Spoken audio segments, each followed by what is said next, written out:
இந்த வீடியோவை உங்களுக்கு வழங்குவோர் மாலை முரசு செய்திகள் தொலைக்காட்சியின் படிப்போம் ஜெயிப்போம் உயர்கல்வியை தேர்ந்தெடுப்பதில் உள்ள சந்தேகங்களை தீர்க்கும் நிகழ்ச்சி தினமும் மாலை 5 மணிக்கு. வணக்கம். மாலை முரசு செய்திகள் தொலைக்காட்சியில் 50 முக்கிய செய்திகளை விரைவாகவும் துல்லியமாகவும் அரை மணியில் பார்க்கலாம். ஜம்மு காஷ்மீரின் பஹல்காம் பகுதியில் நடத்தப்பட்ட தீவிரவாத தாக்குதலில் சுற்றுலா பயணிகள் 29 பேர் உயிரிழந்தனர்.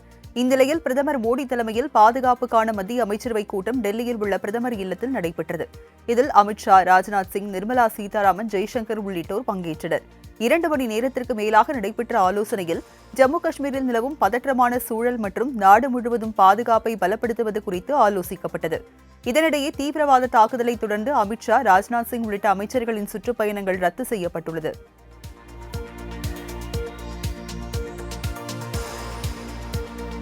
காஷ்மீரில் தீவிரவாத தாக்குதல் சம்பவத்தால் நாடு அசாதாரண சூழலுக்கு தள்ளப்பட்டுள்ளது.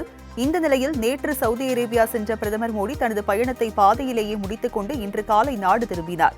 டெல்லி விமான நிலையத்திலேயே பஹல்காம் தாக்குதல் சம்பவம் குறித்து தேசிய பாதுகாப்பு ஆலோசகர் அஜித் தோவல் மற்றும் அதிகாரிகளுடன் ஆலோசனை நடத்தினார். தீவிரவாதிகளை கண்டறிந்து நடவடிக்கை எடுக்க அதிகாரிகளுக்கு மோடி உத்தரவிட்டிருக்கிறார்.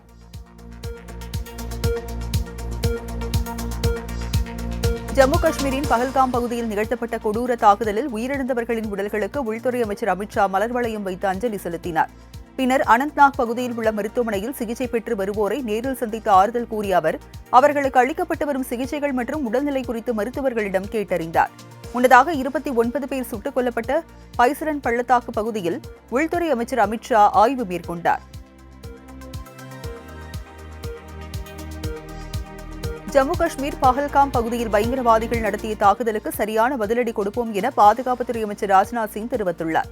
இதுகுறித்து தொலைபேசியில் டெல்லியில் பேசிய அவர், பஹல்காமில் ஒரு குறிப்பிட்ட மதத்தை குறிவைத்து பயங்கரவாதிகள் ஒரு கோழைத்தனமான செயலை செய்துள்ளதாக கண்டனம் தெரிவித்தார். இந்த தாக்குதலில் பல அப்பாவிகள் உயிரிழந்துள்ளதாகவும் வேதனை தெரிவித்தார். இந்த செயலை செய்தவர்களை மட்டுமல்ல, திரைக்கு பின்னால் இருந்தவர்களையும் கண்டறிந்து தண்டிப்போம் என்றும் ராஜ்நாத் சிங் சூளுரைத்தார்.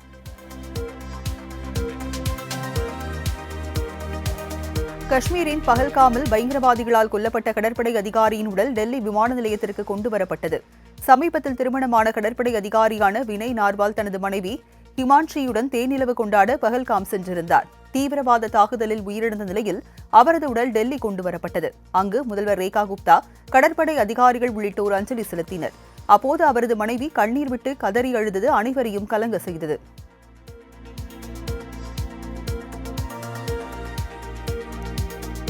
ஜம்மு காஷ்மீர் தாக்குதலில் தொடர்புடைய தீவிரவாதிகளின் புகைப்படங்கள் வெளியிடப்பட்டுள்ளது. தாக்குதலை நேரில் பார்த்தவர்கள் அளித்த தகவலின் அடிப்படையில் தயார் செய்யப்பட்ட வரைபடங்களை சில நிமிடங்களிலேயே NIA வெளியிட்டது. இதனிடையே பாகிஸ்தானில் இருந்து சர்வதேச எல்லை வழியாக இன்று அதிகாலை பாராமுல்லா பகுதியில் ஊடுருவ முயன்ற 2 பயங்கரவாதிகளை பாதுகாப்பு படையினர் சுட்டுக் கொன்றனர்.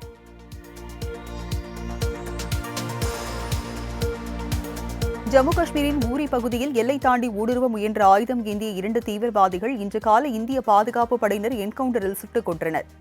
இருதரப்புக்கும் இடையே பலத்த துப்பாக்கிச் சண்டை நடந்த பின்னரே 2 தீவிரவாதிகளும் கொல்லப்பட்டனர். சம்பவ இடத்திலிருந்து ஏராளமான ஆயுதங்கள், வெடிமருந்துகள் மீட்கப்பட்டுள்ளன. மேலும் ஊரி பகுதியில் பதுங்கியுள்ள தீவிரவாதிகளை தேடும் பணி தொடர்ந்து நடைபெற்று வருகிறது.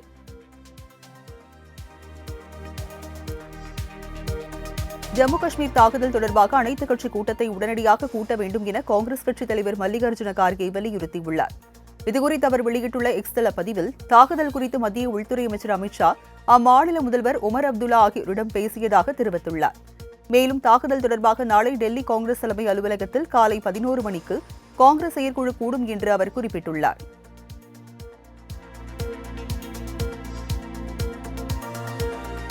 ஜம்மு காஷ்மீருக்கு சுற்றுலா சென்ற 35 தமிழர்கள் பாதுகாப்பாக டெல்லி திரும்பினர். ஜம்மு காஷ்மீரின் சுற்றுலா நகரமான பஹல்காமில் பயங்கரவாதிகள் தாக்குதல் நடத்தியதில் வெளிநாட்டினர் 2 பேர் உள்பட 29 பேர் சுட்டுக் கொல்லப்பட்டனர்.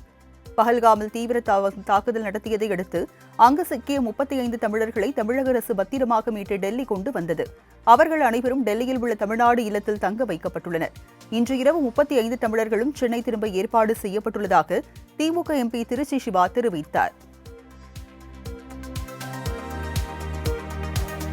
காஷ்மீர் தாக்குதலில் உயிரிழந்தவர்களுக்கு சட்டப்பேரவையில் மௌன அஞ்சலி செலுத்தப்பட்டதோடு தீவிரவாத அமைப்புகள் எத்தகைய எண்ணம் கொண்டவையாக இருந்தாலும் அதனை இரும்புக்கரம் கொண்டு ஒடுக்க வேண்டும் என முதலமைச்சர் மு.க. ஸ்டாலின் வலியுறுத்தியுள்ளார். காஷ்மீர் தீவிரவாத தாக்குதலுக்கு சட்டப்பேரவையில் கண்டனம் தெரிவித்த அவர், சுற்றுலா பயணிகள் மீது தீவிரவாதிகள் இரக்கமற்ற முறையில் கொடூர தாக்குதல் நடத்தியுள்ளதாகவும் குற்றம் சாட்டினார். மனிதாபிமானமற்ற வகையில் அப்பாவி மக்கள் மீதான தாக்குதலுக்கு இந்திய மண்ணில் அறவே இடம் இல்லை என்றும் அவர் கூறினார்.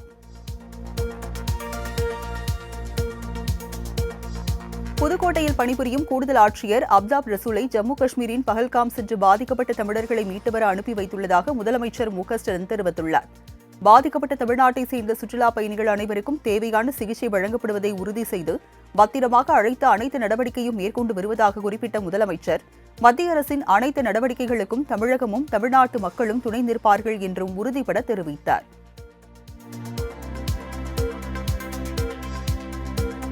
ஜம்மு காஷ்மீரில் நடைபெற்ற தீவிரவாத தாக்குதலை கண்டித்து அம்மாநிலம் முழுவதும் கடையடைப்பு மற்றும் போராட்டங்கள் நடத்தப்பட்டன. ஜம்மு காஷ்மீரின் சுற்றுலா நகரமான பஹல்காமில் தீவிரவாதிகள் தாக்குதல் நடத்தியதில் 29 பேர் உயிரிழந்தனர். இதற்கு பலரும் கண்டனம் தெரிவித்து வரும் நிலையில், மேற்கு வங்காளம், பஞ்சாப், மகாராஷ்டிரா உள்ளிட்ட மாநிலங்களில் பதாகைகளை ஏந்தியும் உருவ பொம்மைகளை எரித்தும் பொதுமக்கள் போராட்டத்தில் ஈடுபட்டனர். மேலும் காஷ்மீரில் கடையடைப்பு போராட்டம் நடத்தியும் மக்கள் தங்களது எதிர்ப்பை வெளிப்படுத்தினர்.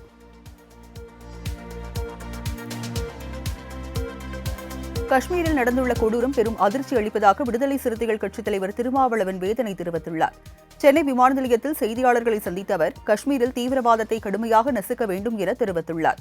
பாஜக அரசின் தவறான கொள்கை மற்றும் ஜம்மு காஷ்மீர் விவகாரத்தில் அவர்கள் எடுத்த நடவடிக்கையால் இந்த விளைவுகள் உருவாகியுள்ளதாக குற்றம் சாட்டிய அவர், இதற்கு பொறுப்பேற்று உள்துறை அமைச்சர் அமித் ஷா தனது பதவியை விலக வேண்டும் என்றும் வலியுறுத்தியுள்ளார். காஷ்மீர் பஹல்காமில் தீவிரவாதிகள் நடத்திய தாக்குதலில் உயிரிழந்தவர்களுக்கு தமிழக பாஜக சார்பில் தியாகராய நகரில் உள்ள தலைமை அலுவலகத்தில் மெழுகுவர்த்தி ஏந்தி மௌன அஞ்சலி செலுத்தப்பட்டது. இந்த நிகழ்வில் பாஜக மாநில தலைவர் நயினார் நாகேந்திரன், வி.பி. துரைசாமி, கரு நாகராஜன் உள்ளிட்ட கட்சி நிர்வாகிகள் கலந்து கொண்டனர். முன்னதாக பேசிய நயினார் நாகேந்திரன், காஷ்மீர் பஹல்காம் தாக்குதலுக்கு கண்டனம் தெரிவித்தார். இந்துவாக பிறந்ததற்கு உயிர் பலி கொடுக்க வேண்டுமா என்றும், இனிமேலாவது நாம் என்ன செய்வது என்று சிந்தித்து நடவடிக்கைகளை மேற்கொள்ள வேண்டும் எனவும் கூறினார். மேலும் தீவிரவாத தாக்குதல் விவகாரத்தில் இந்தியா கூட்டணி கட்சிகள் அரசியல் செய்வதை கைவிட வேண்டும் என அவர் வெளியிட்ட அறிக்கையில் தெரிவித்துள்ளார்.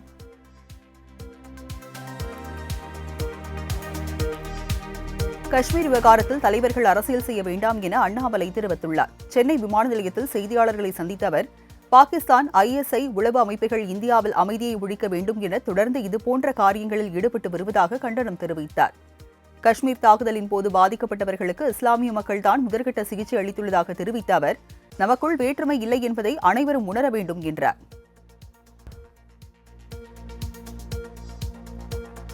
கோடை விடுமுறை முடிந்து ஜூன் 2ஆம் தேதி பள்ளிகள் திறக்கப்படும் என பள்ளிக்கல்வித்துறை அறிவிப்பு வெளியிட்டுள்ளது. அரசு மற்றும் அரசு உதவி பெறும் உயர்நிலை, மேல்நிலை பள்ளிகளில் 6 முதல் 9ஆம் வகுப்பு மாணவர்களுக்கான பள்ளி இறுதித் தேர்வு நாளை முடிவடையுள்ளது. அதன் தொடர்ச்சியாக 25 முதல் மாணவர்களுக்கு கோடை விடுமுறை தொடங்கும் என தெரிவிக்கப்பட்டுள்ளது. மேலும் விடைத்தாள் திருத்தும் பணியினை முடித்து தேர்வு முடிவினை வெளியிட நடவடிக்கைகள் மேற்கொள்வதற்காக ஆசிரியர்களுக்கான பள்ளி இறுதி வேலை நாள் ஏப்ரல் 30 என தெரிவிக்கப்பட்டுள்ளது.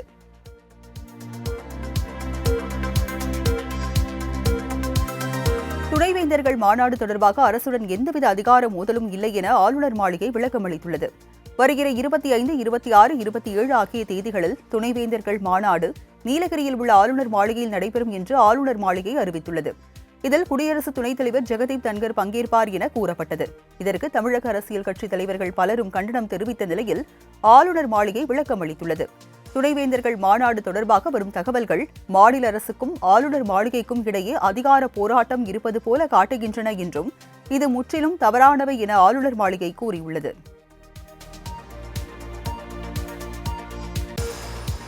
சென்னை விமான நிலையத்தில் இருந்து கிளாம்பாக்கம் வரையில் மெட்ரோ ரயில் திட்டத்திற்கு தமிழ்நாடு அரசு ஒப்புதல் அளித்துள்ளது. சென்னை கிளாம்பாக்கம் பேருந்து நிலையத்தில் இருந்து பல்வேறு மாவட்டங்களுக்கும் பேருந்துகள் இயக்கப்பட்டு வரும் நிலையில் சென்னை விமான நிலையத்தில் இருந்து கிளாம்பாக்கம் வரை மெட்ரோ ரயில் திட்டத்திற்கு தமிழ்நாடு அரசு ஒப்புதல் அளித்துள்ளது. இத்திட்டத்திற்காக தமிழ்நாடு பட்ஜெட்டில் 9335 கோடி ரூபாய் நிதி ஒதுக்கப்பட்ட நிலையில் மெட்ரோ ரயில் சேவைக்கான விரிவான திட்ட அறிக்கையை தயார் செய்யவும் இத்திட்டத்திற்காக நிலம் கையகப்படுத்தும் பணிகளை தொடங்கவும் தமிழக அரசு அனுமதி வழங்கியது.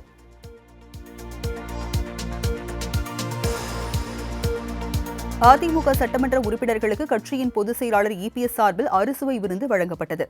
சென்னை பசுமை வழிச்சாலையில் உள்ள இல்லத்தில் நடைபெற்ற விருந்தில் சைவம் மற்றும் அசைவ உணவு வகைகள் இடம்பெற்றன. இதில் முன்னாள் அமைச்சர்கள் தங்கமணி, ராஜன் செல்லப்பா, சபாநாயகர் தனபால், செல்லூர் ராஜு, திண்டுக்கல் சீனிவாசன், உடுமலை ராதாகிருஷ்ணன் உள்ளிட்டோர் கலந்து கொண்டனர். இபிஎஸ் தற்போது அளித்த விருந்தில் பங்கேற்காமல் செங்கோட்டையன் புறக்கணித்துள்ளார்.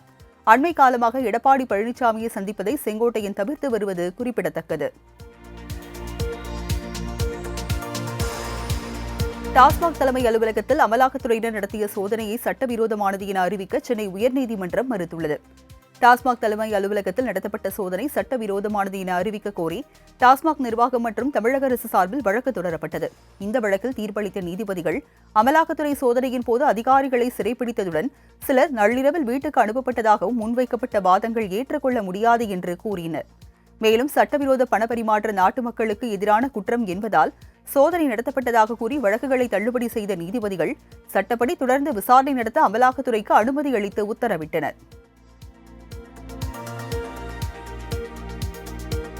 டாஸ்மாக் நிறுவனத்தின் பெண் அதிகாரிகள் மற்றும் ஊழியர்களை கேடயமாக பயன்படுத்தி அமலாக்கத்துறை விசாரணையை தடுக்க தமிழக அரசு முயல்வதாக சென்னை உயர்நீதிமன்றம் அதிருப்தி தெரிவித்துள்ளது. டாஸ்மாக் தலைமை அலுவலகத்தில் அமலாக்கத்துறை நடத்திய சோதனை சட்டவிரோதமானது என அறிவிக்க கோரிய வழக்கின் தீர்ப்பில் தமிழக அரசு மீது உயர்நீதிமன்றம் சரமாரியாக குற்றம் சாட்டியுள்ளது. டாஸ்மாகிற்கு எதிராக கூறப்படும் குற்றச்சாட்டுகள் தீவிரமானது எனவும் அதுகுறித்த முழு விசாரணை நடத்தப்பட வேண்டும் எனவும் நீதிபதிகள் உத்தரவிட்டனர். இடி சோதனையை எதிர்ப்பது குற்ற நீதி பரிபாலனத்தின் அஸ்திவாரத்தை பாதிக்கும் என தீர்ப்பில் கூறப்பட்டுள்ளது. கூட்டாட்சி தத்துவம் இந்த வழக்கிற்கு பொருந்தாது என்றும் கூட்டாட்சி தத்துவத்தை மக்களின் மேம்பாட்டிற்காக பயன்படுத்த வேண்டுமே தவிர தேசத்திற்கு எதிரான குற்ற விசாரணைக்கு பயன்படுத்தக்கூடாது என நீதிபதிகள் அறிவுறுத்தினர்.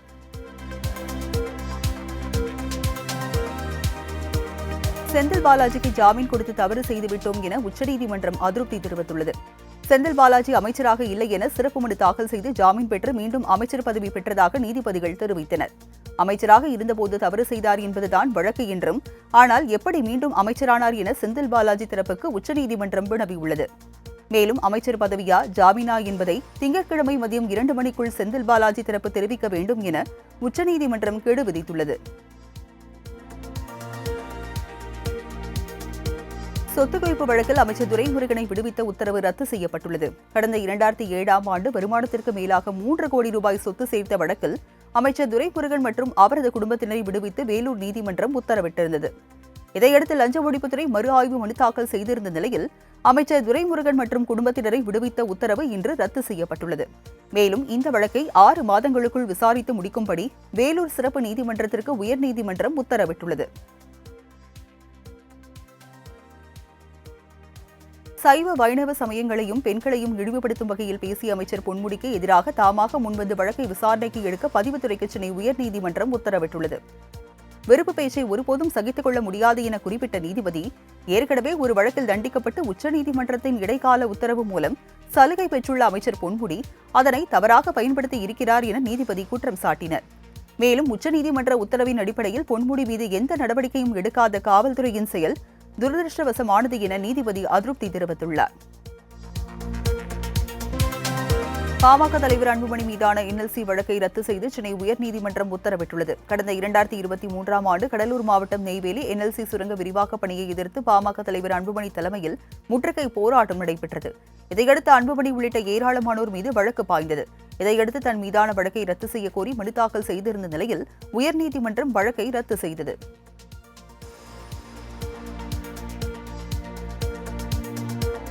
வார விடுப்பு வழங்க தவறினால் காவலர்கள் நேரடியாக நீதிமன்ற அவமதிப்பு வழக்கு தொடரலாம் என உயர்நீதிமன்ற மதுரை கிளை உத்தரவிட்டுள்ளது. தமிழக அரசின் உத்தரவுப்படி காவலர்களுக்கு வார விடுப்பு வழங்க உத்தரவிடக் கோரி மதுரை ஆஸ்டின்பட்டி காவலர் செந்தில்குமார் தாக்கல் செய்த வழக்கில் இவ்வாறு நீதிமன்றம் அறிவித்துள்ளது. மேலும் தமிழக முதல்வர் பிறப்பித்த உத்தரவை முறையாக அதிகாரிகள் நிறைவேற்றாதது ஏன் என கேள்வி எழுப்பிய நீதிமன்றம் வார விடுப்பு வழங்குவது குறித்து உரிய உத்தரவு பிறப்பிக்கப்படும் என குறிப்பிட்டு வழக்கை தீர்ப்புக்காக தேதி குறிப்பிடாமல் ஒத்திவைத்தது.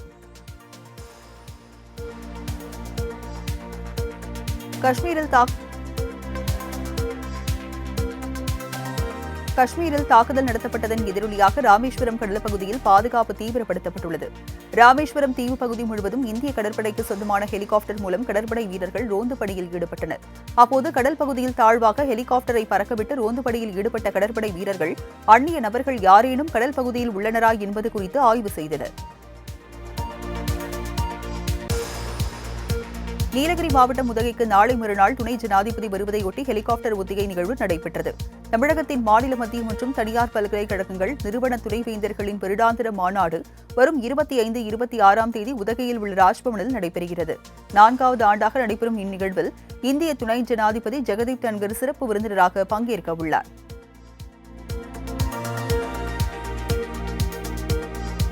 மேல் சட்டை இல்லாமல் போராட்டத்தில் ஈடுபட்ட கௌரவ விரிவுரையாளர்களை சென்னையில் போலீசார் குண்டுகட்டாக தூக்கி சென்று கைது செய்தனர்.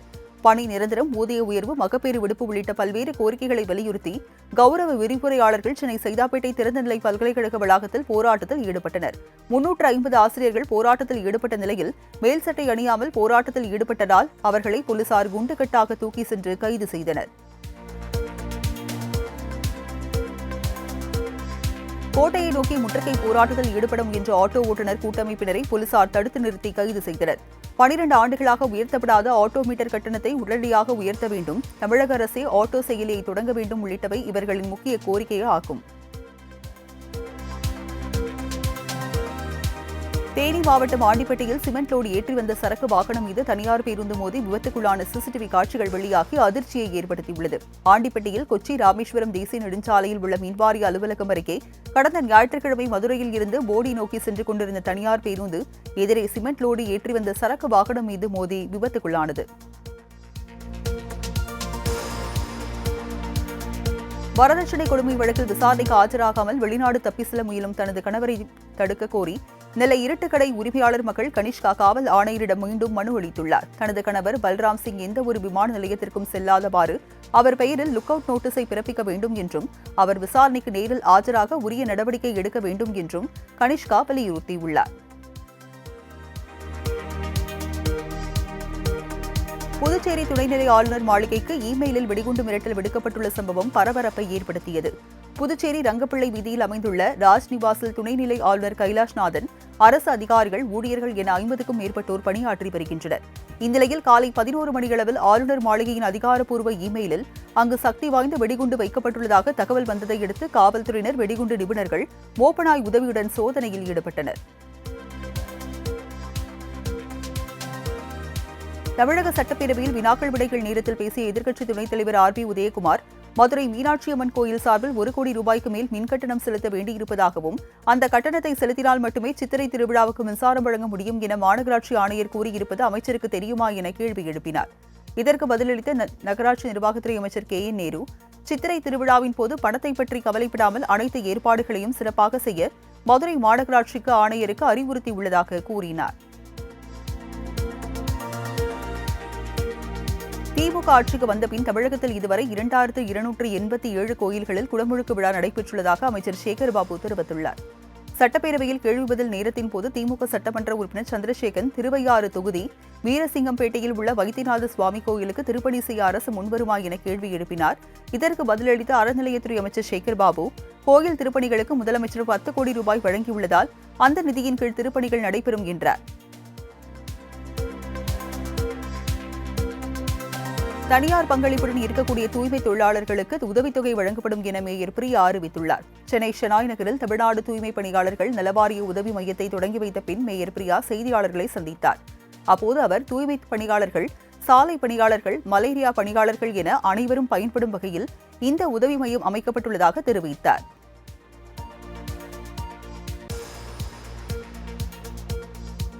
தஞ்சாவூர் அருகே நடைபெற்ற ஜல்லிக்கட்டு போட்டியை பொதுமக்கள் உற்சாகத்துடன் கண்டுகளித்தனர். தஞ்சாவூர் அருகே ராமநாதபுரம் ஊராட்சி திரௌபதி அம்மன் கோயில் திடலில் நடத்தப்பட்ட ஜல்லிக்கட்டு போட்டியை கோட்டாட்சியர் இலக்கியா உறுதிமொழியை வாசித்து தொடங்கி வைத்தார்.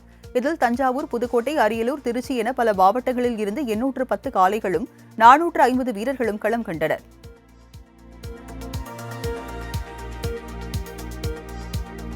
சேலம் மாவட்டம் வாழப்பாடியில் பொருத்தப்பட்ட கேமராக்களில் பல செயலிழந்து இருப்பதாக குற்றச்சாட்டு எழுந்துள்ளது. வாழப்பாடி சுற்றுவட்டார பகுதிகளில் கடந்த சில நாட்களாக திருட்டு உள்ளிட்ட குற்ற சம்பவங்கள் அதிகரித்து வந்தது. இவற்றை தடுக்கும் பொருட்டு வாழப்பாடியில் பொதுமக்களின் உதவியோடு கடந்த சில மாதங்களுக்கு 7 லட்சம் செலவில் 20 CCTV கேமராக்கள் முக்கிய பகுதிகளில் பொருத்தப்பட்டது. இதில் தற்போது 7 கேமராக்கள் மட்டுமே செயல்பாட்டில் உள்ளதாகவும் பழுதடைந்துள்ள எஞ்சிய கேமராக்களை உடனே சரி செய்து தர வேண்டும் என பொதுமக்கள் கோரிக்கை விடுத்துள்ளனர். கோவை மாவட்டம் மேட்டுப்பாளையம் அருகே உடல்நலம் பாதிக்கப்பட்ட யானைக்கு தீவிர சிகிச்சை அளிக்கப்பட்டு வருகிறது. உணவு மற்றும் தண்ணீருக்காக சிறுமுகை வனச்சரகத்திற்கு உட்பட்ட காட்டில் இருந்து வெளியேறிய 3 காட்டு யானைகள் விவசாய தோட்டங்களில் புகுந்து வாழை உள்ளிட்ட பயிர்களை சேதப்படுத்தின. தகவல் அறிந்து வந்த வனத்துறையினர் யானைகளை விரட்ட முற்பட்ட போது ஒரு யானை மட்டும் நகர முடியாமல் அப்படியே நின்றுள்ளது. இதையடுத்து யானைக்கு உடல்நலக்குறைவு ஏற்பட்டதை கண்டறிந்த வனத்துறையினர் மருத்துவக் குழுவின் உதவியோடு 2வது நாளாக தீவிர சிகிச்சை அளித்து வருகின்றனர். செங்கல்பட்டு அருகே கோட்டாட்சியர் திட்டியதால் விஷமருந்திய கிராம நிர்வாக உதவியாளர் சிகிச்சை பலனின்றி உயிரிழந்தார். அச்சரப்பாக்கம் நேரு நகரை சேர்ந்தவர் கீதா. அச்சரப்பாக்கத்தில் உள்ள கிராம நிர்வாக அலுவலகத்தில் உதவியாளராக பணியாற்றி வந்த இவரை மதுராந்தகம் கோட்டாட்சியர் திட்டியதாக கூறப்படுகிறது. இதனால் மன உளைச்சலுக்கு ஆளான கீதா கடந்த 17ஆம் தேதி விஷமருந்தி தற்கொலைக்கு முயன்றார்.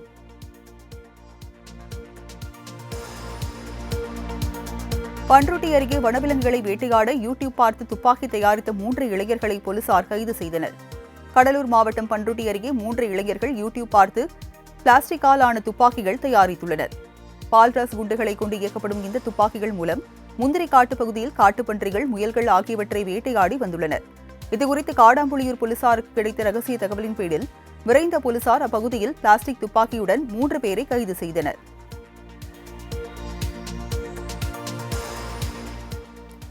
முதுமலை புலிகள் காப்பக வனப்பகுதியில் குட்டியுடன் உலா வந்த புலியை சுற்றுலா பயணிகள் கண்டு ரசித்தனர். நீலகிரி மாவட்ட வனப்பகுதியில் யானை, புலி, சிறுத்தை, கரடி, மான், காட்டுமாடு உள்ளிட்ட விலங்குகள் அதிக அளவில் உள்ளன. இந்நிலையில் முதுமலை புலிகள் காப்பக வனப்பகுதியில் சுற்றுலா பயணிகள் வாகன சவாரி செய்தனர். அப்போது குட்டியுடன் புலி ஒன்று கம்பீரமாக நடந்து வந்ததைக் கண்டு ரசித்த சுற்றுலா பயணிகள் அவர்களது செல்போன்களில் வீடியோ பதிவு செய்தனர்.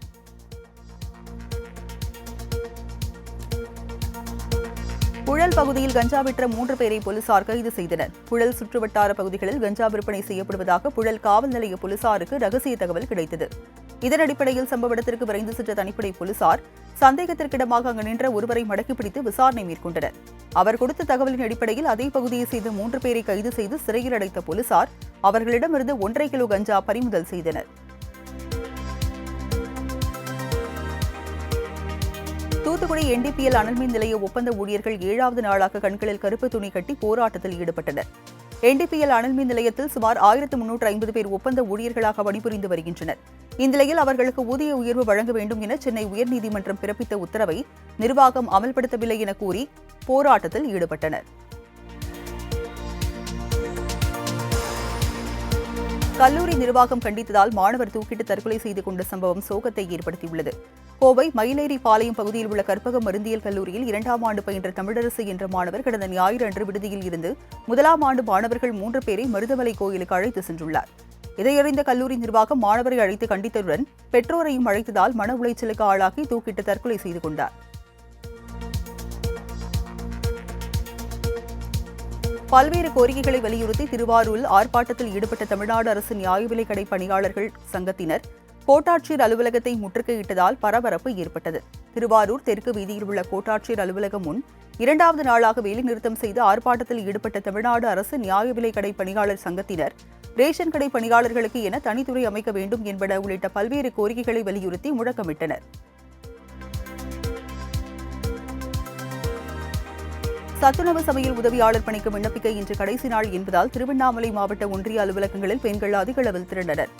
ஆரணி ஒன்றிய அலுவலகத்தில் சத்துணவு சமையல் உதவியாளர் பணிக்கான விண்ணப்பத்துடன் குவிந்த பெண்கள் வெயிலையும் பொருட்படுத்தாமல் நீண்ட நேரம் காத்திருந்து விண்ணப்பங்களை வழங்கி சென்றனர்.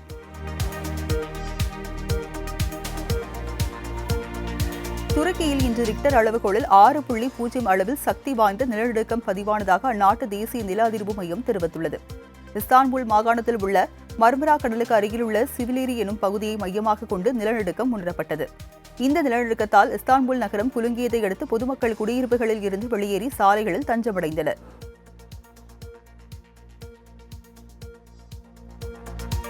இலங்கை கொழும்பு நகரில் மர்ம நபரால் சுடப்பட்ட சமூக செயற்பாட்டாளர் டான் பிரியசாத் சிகிச்சை பலனின்றி உயிரிழந்ததாக போலீசார் தெரிவித்தனர். கொழும்பு மீதட்ட முல்லையில் உள்ள லக்சந்த செவன அடுக்குமாடி குடியிருப்பில் வசித்து வந்த டான் பிரியசாத்தை இருசக்கர வாகனத்தில் வந்த இருவர் துப்பாக்கியால் சுட்டுவிட்டு தப்பி சென்றுள்ளனர். தகவல் அறிந்து வந்த போலீசார் அவரை மீட்டு மருத்துவமனையில் அனுமதித்த நிலையில் சிகிச்சை பலனின்றி உயிரிழந்ததாக மருத்துவர்கள் தெரிவித்தனர்.